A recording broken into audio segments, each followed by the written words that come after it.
اعوذ باللہ من الشیطان الرجیم بسم اللہ الرحمن الرحیم اللہ رب محمد صلی اللہ علیہ وسلم نحن عباد محمد صلی اللہ علیہ وسلم۔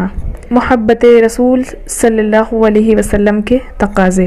رسول اللہ صلی اللہ علیہ وسلم نے ارشاد فرمایا، کوئی شخص اس وقت تک مومن نہیں ہو سکتا جب تک میں اس کے نزدیک اس کے ماں باپ، اولاد اور تمام لوگوں سے زیادہ محبوب نہ ہو جاؤں۔ اس سے مراد یہ ہے کہ کسی کا ایمان کامل ایمان نہیں، یہاں تک کہ نبی پاک صلی اللہ علیہ وسلم اس کے نزدیک اپنی اولاد اور والدین سے زیادہ محبوب نہ ہوں۔ تو جسے حضور پر نور صلی اللہ علیہ وسلم والدین اور اولاد سے زیادہ محبوب نہ ہو، وہ ناقص ایمان والا ہے۔ جبکہ علامہ ابن بطال رحمۃ اللہ علیہ نے فرمایا کہ اس حدیث سے معلوم ہوا کہ امتی پر نبی کریم صلی اللہ علیہ وسلم کا حق اولاد، والدین اور تمام لوگوں سے زیادہ ہے، اس لیے کہ نبی پاک صلی اللہ علیہ وسلم نے ہمیں دوزخ سے بچایا اور گمراہی سے ہدایت بخشی۔ سرکار مدینہ صلی اللہ علیہ وسلم سے محبت کے بارے میں قرآن پاک میں کس درجہ تاکید ہے؟ پارہ نمبر 10 سورۃ التوبہ آیت نمبر 24۔ اللہ رب العزت ارشاد فرماتا ہے، تم فرماؤ اگر تمہارے باپ اور تمہارے بیٹے اور تمہارے بھائی اور تمہاری عورتیں اور تمہارا کنبہ اور تمہاری کمائی کے مال اور وہ سودا جس کے نقصان کا تمہیں ڈر ہے، اگر تمہارے پسند کے مکان یہ چیزیں اللہ اور اس کے رسول اور اس کی راہ میں لڑنے سے زیادہ پیاری ہوں تو راستہ دیکھو، انتظار کرو یہاں تک کہ اللہ اپنا حکم لائے، اور اللہ فاسقوں کو راہ نہیں دیتا۔ امام شہاب الدین احمد بن محمد قسطلانی رحمۃ اللہ علیہ فرماتے ہیں، محبت کی انتہا یہ ہے کہ بندہ محبوب کی خواہش کو اپنی خواہش پر ترجیح دے۔ ابو عبداللہ قرشی رحمۃ اللہ علیہ فرماتے ہیں کہ حقیقی محبت یہ ہوتی ہے کہ محب اپنا سب کچھ محبوب کو پیش کر دے اور اپنے پاس کچھ بھی نہ رکھے۔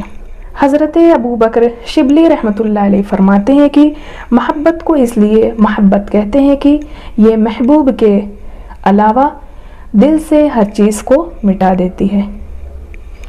بخاری شریف کی ذکر کردہ حدیث پاک میں والد اور اولاد اور تمام لوگوں کا ذکر ہے، مگر اس میں بندے کی اپنی ذات بھی شامل ہے، لہٰذا اس حدیث سے مراد یہ نہیں کہ والد اور اولاد سے بڑھ کر تو محبت کرے، لیکن اپنی ذات کو سرکار مدینہ صلی اللہ علیہ وسلم سے زیادہ محبوب سمجھے۔ اگر ایسا ہوگا تو بھی ایمان اپنے کمال کو نہ پہنچا، جیسا کہ حدیث پاک میں ہے کہ حضرت عمر رضی اللہ تعالیٰ عنہ نے عرض کی کہ میں سوائے اپنی جان کے آپ سے ہر چیز سے بڑھ کر محبت کرتا ہوں۔ نبی پاک صلی اللہ علیہ وسلم نے فرمایا کہ اے عمر، جب تک میں تجھ سے زیادہ محبوب نہ ہو جاؤں تب تک ایمان کامل نہیں ہوگا۔ حضرت عمر رضی اللہ تعالیٰ عنہ نے عرض کی کہ حضور، آپ مجھ سے بھی زیادہ پیارے ہو گئے ہیں۔ فرمایا، اے عمر، تیرا ایمان کامل ہو گیا۔ نبی کریم صلی اللہ علیہ وسلم سے محبت کا تقاضا یہ ہے کہ آپ کی مبارک سنت کو اپنایا جائے، آپ کے دین کی مدد کی جائے، آپ کے اقوال و افعال کی اتباع کی جائے، جن باتوں کا حکم دیا ان کو بصد شوق بجا لایا جائے، اور جن باتوں سے منع فرمایا ان سے باز رہا جائے۔ حضرت سیدنا ثوبان رضی اللہ تعالیٰ عنہ ایک دن حضور اکرم صلی اللہ علیہ وسلم کی بارگاہ میں حاضر ہوئے تو ان کا رنگ متغیر یعنی بدلا ہوا تھا، اور رنج و ملال ان کے چہرے سے نمایاں تھا۔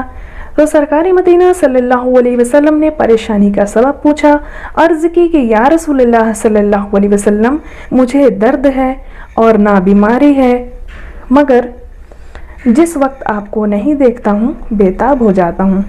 قیامت کے دن اگر جنت میں بھی جاؤں گا تو اپنے اعمال کے مطابق مقام و مرتبہ پاؤں گا۔ آپ تو انبیاء اکرام علیہ السلام کے ساتھ اعلیٰ مقام پر ہوں گے۔